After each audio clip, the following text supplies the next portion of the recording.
Hello and welcome to Post-Burnout.com interviews. Post-Burnout.com is a culture website dedicated to venerating burnt-out artists the world over. My name is Aaron Kavanagh and I'm the website's founder and editor-in-chief. This is our website's podcast where we publish the full interviews from our site's articles and sometimes release exclusive episodes. In this edition of Post-Burnout.com interviews, Ori Livingston and Stephen McGraw of the new experimental music project Sun Merchant discuss meeting and forming the band, their debut track Hold My Sober, how they balance this band with their other respective projects Crow Black Chicken and the Underscore Orchestra, Ori's move from South Africa to Ireland, their upcoming gigs, the Cork music scene, their future, and much more. Some Merchant will be performing live across the rest of the year, and you can see them live at Applefest in Clonmel on September 26th. They will be playing the entire festival, but that's specifically the day that the whole band is going to be performing. They'll also play Coughlin's in Cork as part of the Guinness Cork Jazz Festival on October 24th. Then on November 1st, they'll play at Arthur's Blues and Jazz Club in Dublin. Tickets for all of those shows are available in the description of this episode. Thank you very much and enjoy.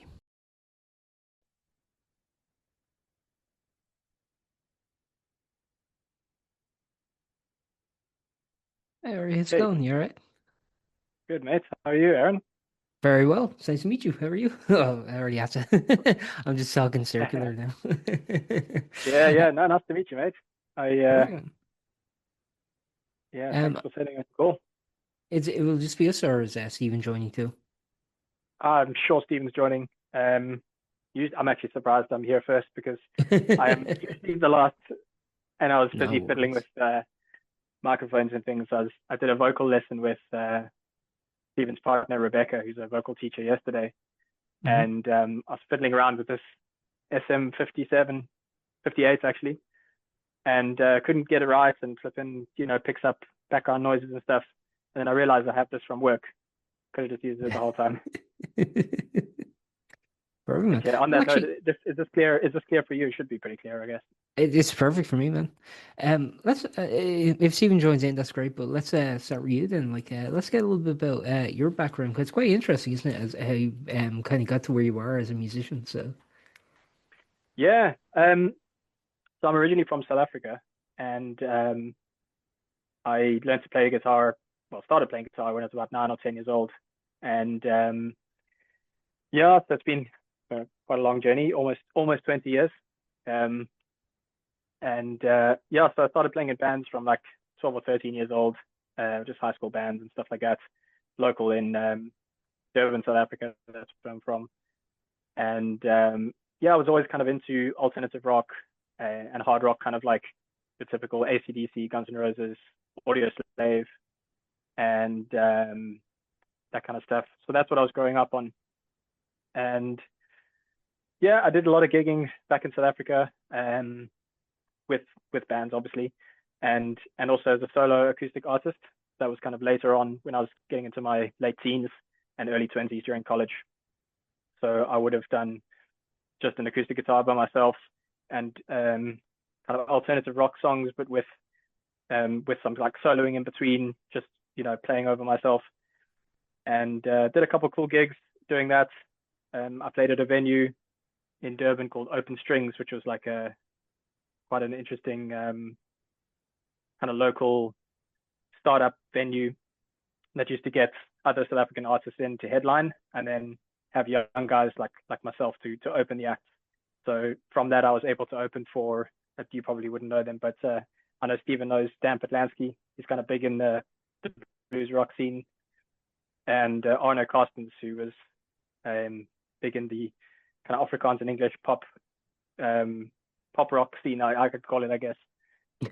So yeah, I had some good opportunities there, and yeah, kind of gave music quite a big break during my studies, where I didn't study music, and then had like a rekindling for music about 5 years ago, and took the plunge and moved to Ireland, and yeah, I guess that the Ireland has really opened up for me, but yeah, maybe I'll stop there for a moment because I'm just going to ramble on and on. No, actually, let me go from there. You mentioned coming to Ireland about 5 years ago, so that would have been COVID time. So was everything just locked down when you got here? Yeah, it was.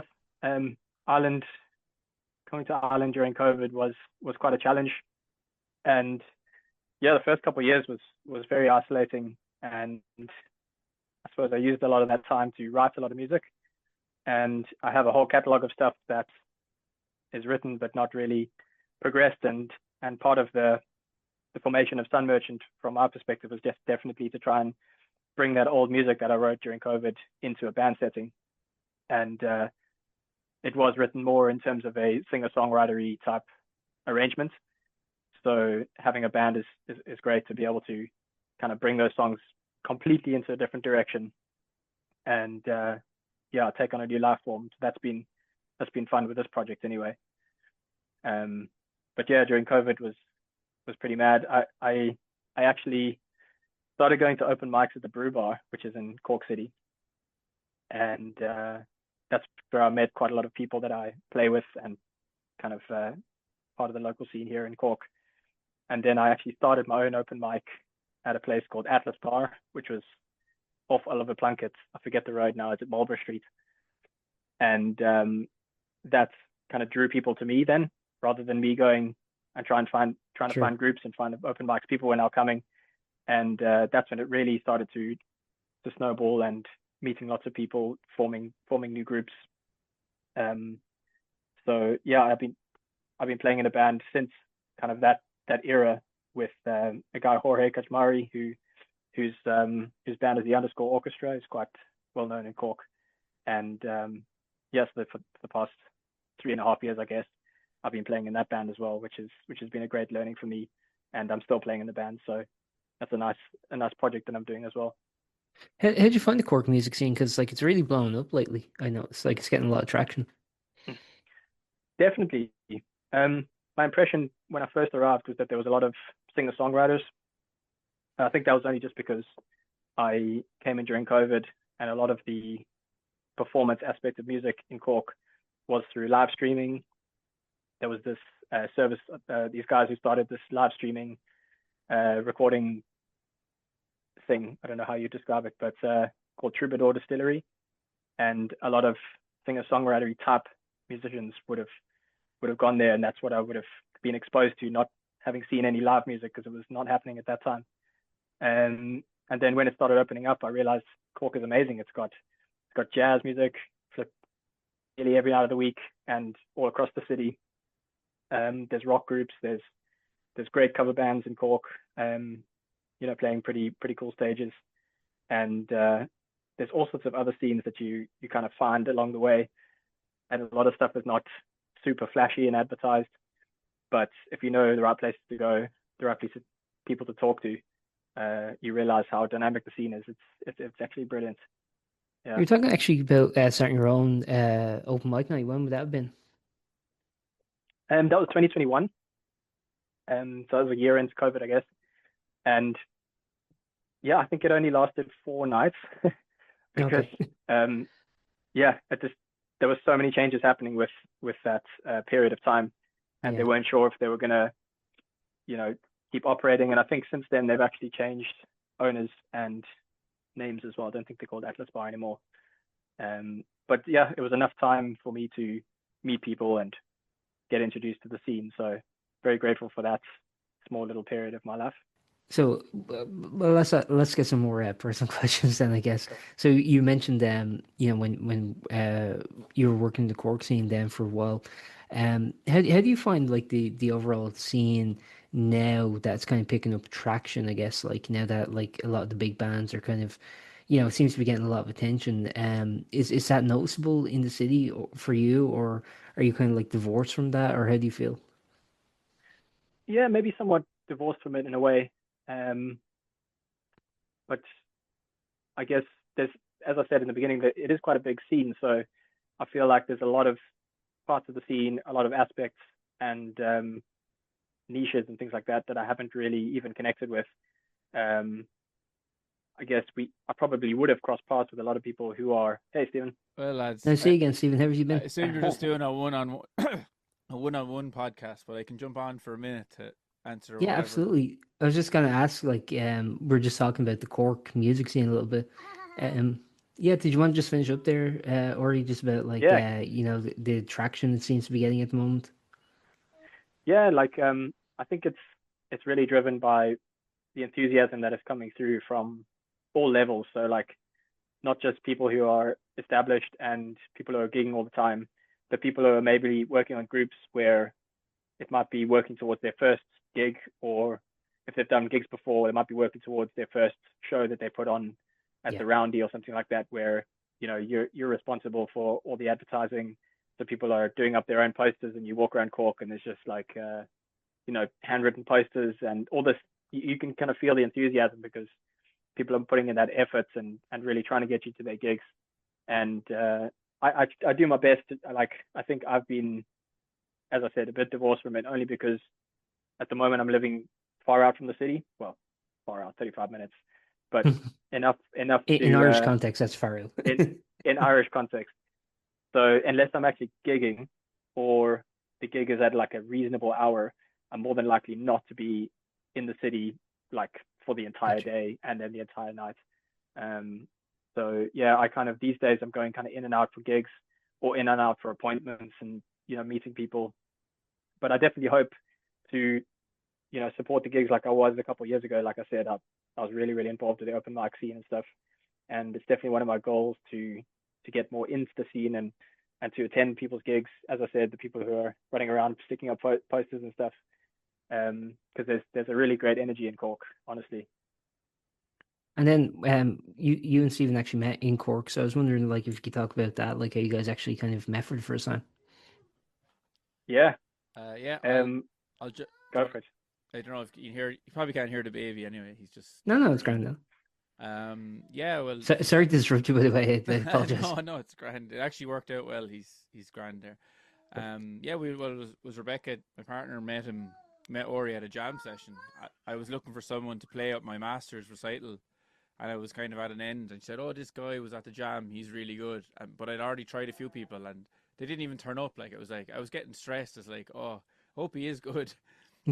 So we just we arranged the session anyway, 6 songs, and he had them all learned perfect. It was like, wow, this guy's awesome. So then it was just kind of like, oh, what do we do now? He's already learned all the songs for the recital, so we started just passing riffs back and forth. That was pretty much it, wasn't it? Yeah, exactly. Yeah. I remember at that time I was doing quite a lot of the open mic scene, and that's obviously how I met Rebecca, and then how Rebecca introduced us. So I was actually like, yeah, I was actually at an open mic night before I went to the first jam with Stephen, and I was actually practicing the songs in front of the other people and stuff like that. Like I've got this opportunity tomorrow, so like I definitely did treat it like like it could be something, and I'm really glad I did, and I think it worked really well, and yeah, it really sat well, and I look forward to the recital, and I guess we just kept making plans from the recital, which was obviously a college based thing and a commitment to like, hey, let's just meet up and jam informally, and then hey, let's do gigs, and hey, let's write songs and let's record. So yeah, it's been really developing in a nice way, and obviously we've got some all sorts of interesting life changes happening and little bubbers and things like that, which is awesome as well. I'm glad to be kind of part of that as well because it's nice to see in a group and how your lives develop together and stuff like that, which is cool as well. How do you kind of work on this project while simultaneously doing your other projects? Um, I think it's only because like there was a very steep learning curve I felt for myself coming from South Africa, and I didn't mention it before, but like I'd never played technical music before or like jazz, I guess. And it had always been kind of blues rock and singer songwritery stuff, where there wasn't a you don't rock up to a session, a guy gives you a chart and says, "Cool, the keys in B flat, have at Right. it." So that was a steep learning curve. That's actually maybe before I met Stephen, where yeah, I was kind of trying to find my feet, do the open mics, take as many of the opportunities as I got. But by the time I'd met Stephen, I'd settled in pretty well to the group, the underscore orchestra, playing the material. I kind of got through that learning curve where I had to spend a lot of time, and it took me a lot of time outside of the gigs to prepare and stuff. So yeah, now it's not so hard to balance it because I'm not, as I said, I'm not spending so much time learning material, running from group to group. I'm in my groove with both groups, I feel, and yeah, there's time now to put towards creative generation of music, and to meet up and just jam rather than trying to just constantly learn songs. So yeah, I think it was just a matter of kind of good timing, to be honest. I wanted to ask you, I'm not sure Steven's there at the moment, so um, well, oh there. I'm back. I'm back. Well, I was just asking, like, how you kind of like commit to this project while already having like existing ongoing projects that are like busy and have stuff going on. Haven't found it too difficult now. Like this one is just so different to the other projects I'm in, and we're just putting in so much effort into the tunes. I don't know. I never really thought of it like that. I'm just excited to do it, and it's different. And I've had all these ideas in my head for years to try a new project, and I tried a bunch of times to get it off the ground, but I never had an Ori to kind of work with. I had Yeah. other fellas that weren't as organized, but Ori's really reliable, and he comes up with brilliant ideas.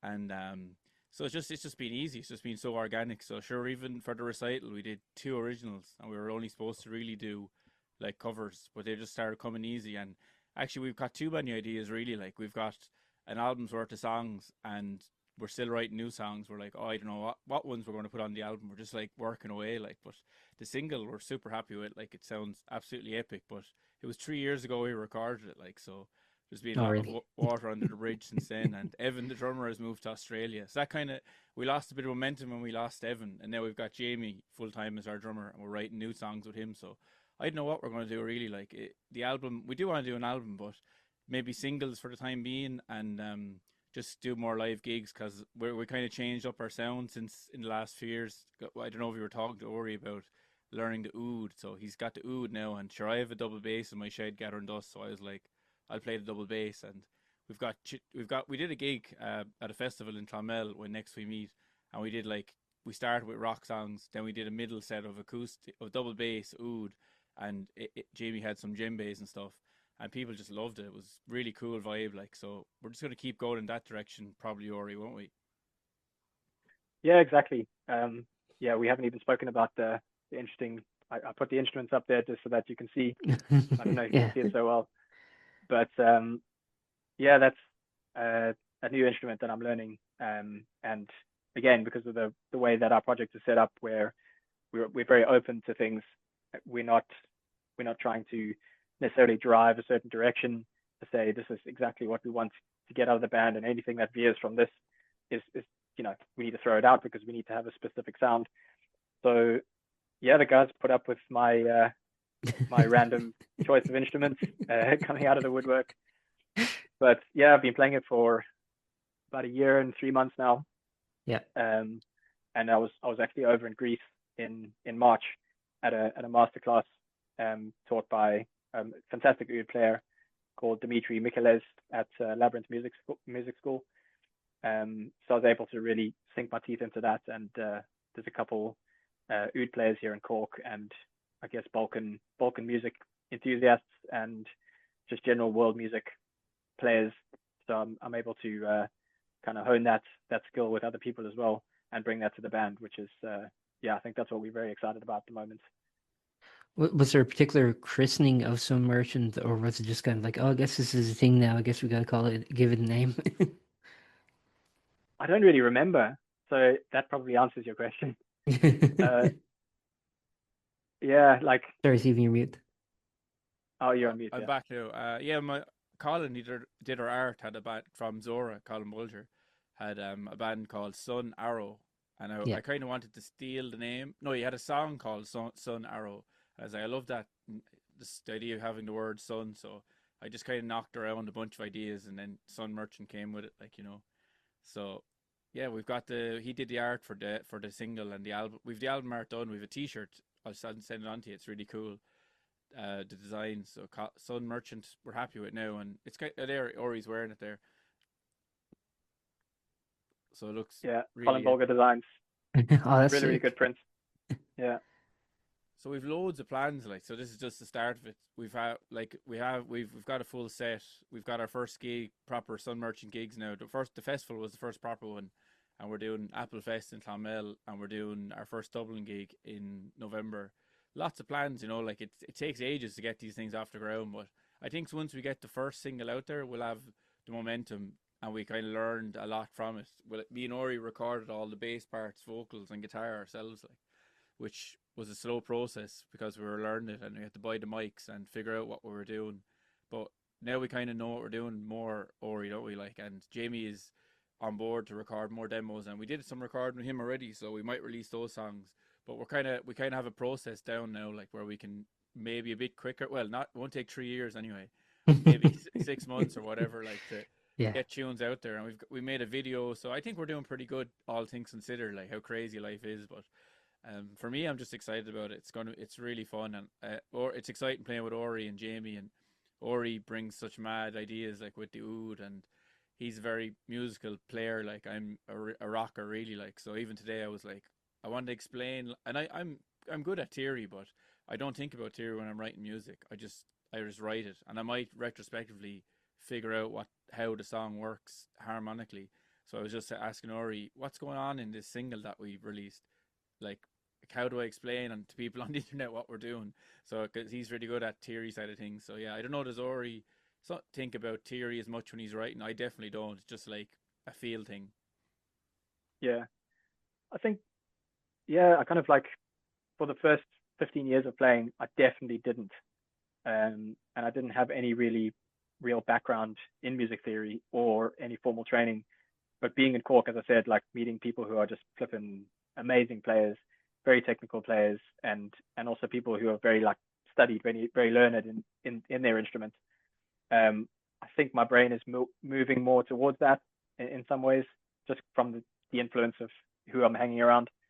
Um, so yeah, I guess I probably am analyzing music and writing it differently now. Although to your point, like I'm not really thinking about it. It's more, you know, what's been coming into me through all these influences from this new place that I'm happen to be living in right now. Um, and yeah, so I don't know how to put it in so many words, but yeah, exactly. Just before we That's the talk way about it the is. single, I just because Stephen mentioned the gigs he's having up, I just want to plug the actual dates. So, Clonmel, what's it called? Sorry, Apple Fest. Apple Fest. Sorry, I misspelled it. Apple Fest. That's September 26th, and Dublin. You're playing at Arthur's on November 1st. So I just want to make sure we got them on the record. Um, for your first single that's coming out just as we speak, "Hold My Sober." How did this song kind of come about? You were kind of briefly alluded to it there, but generally speaking, like you said, you had like a bunch of songs to choose from an album's worth. So why'd you kind of choose "Hold My Sober" as like the debut? And if you want to discuss what the song's about and all that. It just Yeah, stuck out, like, really. Like, Ori worked did the lyrics, but it started from just a reel on Instagram, me doing that riff, that kind of dirty. Is that me? Oh, Yeah, I think sorry. that's you. Yeah, Put there my we go. headphones on.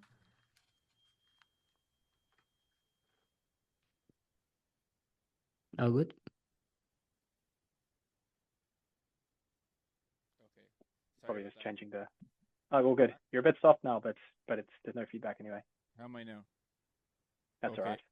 Do you No, it's edit okay. these? I Do you can't hear it edit now. these, Aaron? Yes. So what was I saying? Oh yeah, it was just a reel on Instagram, and then Ori was liking the riff, and it came together super quick. Just two practices. We had all the parts of the song pretty much done. Ori brought the lyrics. I think I was like, because I'm fairly dyslexic. I think I read the lyric. It was "Hold My Silver," and I was like, "Hold my sober." Yeah, I like the sound of that. That it, Ori? And then you kind of went that went. that's exactly it. Yeah, it was Hold My Silver, and it was, I suppose, it taking on a different meaning, and then yeah, you mentioned Hold My Sober, and then I think when Rebecca heard it, she was like, I really like that song, Hold My Sober. So I was like, okay, cool. That's the song name now. And but the meaning kind of morphed into something a little bit different, I guess. But and it's not perfect grammar or anything like that, but it's a catchy name, and I think it suits the vibe. So that's how we landed on it, I guess. Perfect. I think I've asked everything I have to ask. Is there anything you guys would like to add before we wrap up? Also, if you want to like plug your socials and say where people can find you and all that. Well, I'm at Steve McGrath base and at Sun Merchant, which is the main thing for this, and Ori.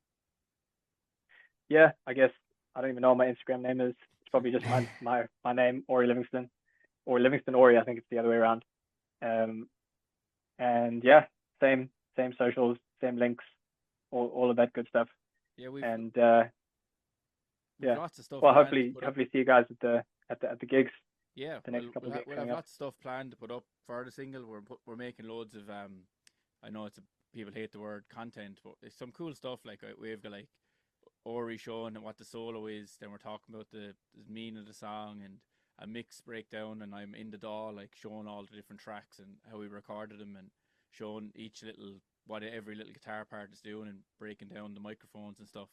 So we have a lot of plans, like so, and we're going to keep moving forward now. Like I said, Jamie has a little studio at home, the drummer, so we can jam there and record demos. And really, it's You, just go on. sorry, go ahead. No, It's sorry, something I was just thinking of there was, is it actually a little difficult with the difference between Clonmel and Cork to meet up, or is it piece of piss? I know it's not. I know it's not like a million miles away. I know it's pretty close, but Yeah, Tralee even is in Buttevant, so that's kind of in between the two. Like so, we meet there. But yeah, we actually don't gig in Cork much at all. Like, we do a cover band as well, Hey Bullfrog. So that's really that was something I came up with. It's like it's hard because we were new playing together. It's like it's hard to get gigs as an original band. So I was like, why don't we do a cover band and we throw in the originals in the set? But it's a way we get to play together all the time and get paid for it, which is nice. And just jam away, and we have a gig this Friday, so we can rehearse before the gig, and then yeah, that's I think that's worked out really well. I don't know do other bands do that. The people in the original band do a cover band, and you can throw in your originals and just get used to playing with each other. That like we wouldn't have had any chance to get to know each other as musicians otherwise. What the odd two or three original gigs you do a year, like so that's yeah. worked out really well, Ori, hasn't it? yeah, totally agree. Like it's basically paid rehearsal and then a gig to just thrash it out and do songs that we might have been doing for decades or we'd have heard for decades. So you just have fun on them. Like I think when we do play these cover gigs, like we certainly don't subscribe to the exact way of doing them. We treat them as like I suppose just templates, and we play in and out of the songs. We come up with new ideas in those cover songs during solos. We might go into other bridges and stuff like that. And I think that's also been propagating the songwriting ideas because you're playing so much together and you kind of remember what you did in an improvisation or during a cover gig. And yeah, I think definitely with Our Busy Lives having effectively paid rehearsal and the motivation to go up and do a gig that might be an hour away, but you get to have a practice before or whatever the case. It pushes it forward, and I think that's it's definitely, as Stephen was saying, that's definitely helps us move forward. Perfect. Thanks very much for your time, guys. Is there anything you'd like to add before we wrap up? Ori, any No, I think I've already no, I asked don't think that. so. I didn't know I was coming on, so I was kind of surprised. So it's good. It's a nice surprise, Joe. Sorry, yeah, Yeah, sorry. I think that was my fault. I apologize. No, it's okay. I was just putting the little lad to bed, like, but he's grand there now. Yeah. I'll put him to bed now in a second. So you covered everything, I assume. So yeah, no, it's just Aaron. It's just an exciting. We're excited. I've used that word a lot, but it's true. And especially now that we have Jamie on board, like, because he's really enthusiastic about the band. I don't know if he's been in many original bands, but he was in maybe some metal bands, and he's really mad to get going. And he's sending us demos back and forth and coming up with ideas. So it's just the Sorry, three what's of us. his surname so I can Jamie credit him? Ryan.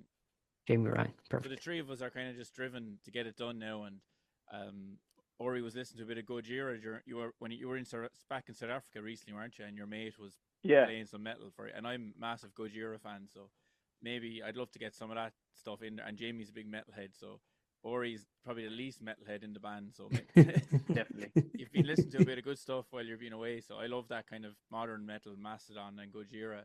Now I wouldn't want maybe as heavy as that, but I like taking even Ori got some ideas from them, like the way they write their songs and the way they move the drum parts around and the riffs are awesome. Like so, yeah, we're just a whole mismatch of genres. So you never know what we're going to do. Like we're doing this Apple Fest. We're like the band in residence. So a lot of the gigs are just going to be me and Ori playing just oud and double bass for like short slots around town.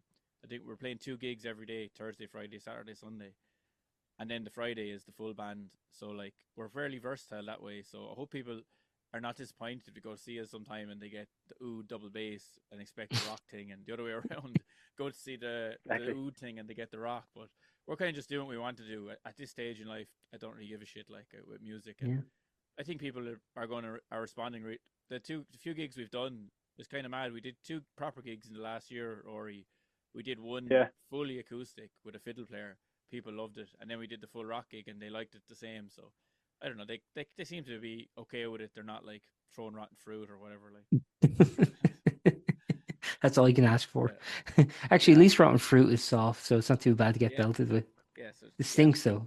exactly. But yeah, you know what it's like in the landscape now. Like I'm not expecting the world to go crazy when we drop the single. It's just there's too much music and people are overwhelmed with it. But I think we'll get a good response, and it'll be a good building block for what we do next. And we've got all the singles we've got lined up are different genres, so it's kind of hard to know to pick which one really like. We Yeah. don't know really Ori what we're going to do next, but Actually, do you guys No. think, because as you mentioned there, Stephen, like you said, there's just so much stuff kind of vying for your attention. Do you still think that just like playing live is still the best way to garner fans? Because I do. I think so. Sure, like the playing live and the music is your art, like, and then what you put up online, you're just selling your art, like. So it's Yeah. and you have to do it. And I always loved that stuff back in the day. Classic albums was one of my favorite shows. Remember that? There was only about I 15 do. Yeah. episodes, and I was like, wow, I love all my favorite bands did this. And now, like, if you're a DIY band, there's no reason for you not to be putting that stuff up because people. That's how you build a fan base, and people get to know your stuff and they follow you. They see all this behind the scenes and the mixes and how you wrote the songs. Sure, I'm a geek for that kind of stuff, and I think a lot of proper music fans are like. Well, thanks very much for your time, guys, and enjoy the rest of your day. Cheers. Put this Thanks, Aaron. lad to bed now, and Bye. thanks very Nice to meet much. you, or nice to see you again, Are Stephen. you Dublin, Aaron? Is that where you are? I am, yeah. I might pop along if you give me a Yeah. show. I'd love to have them around, yeah. Cheers. No bother, guys. See you now. Take care, guys. See you, man. This is. Bye. Cheers, eh? Thank you for listening to that episode of Post-Burnout.com interviews. We're available wherever you get your podcasts, so we hope that you enjoyed and would consider subscribing, giving it a like on YouTube, or a rating anywhere else. We also have some exclusive episodes only available on Spotify, which features interviews with the likes of Kim Deal, Ron Mail of Sparks, Jacob Slater of Wonder Horse, Maria Kelly, Gavin Friday, and many more. So check those out if you're so inclined. Otherwise, thank you for listening and see you next time.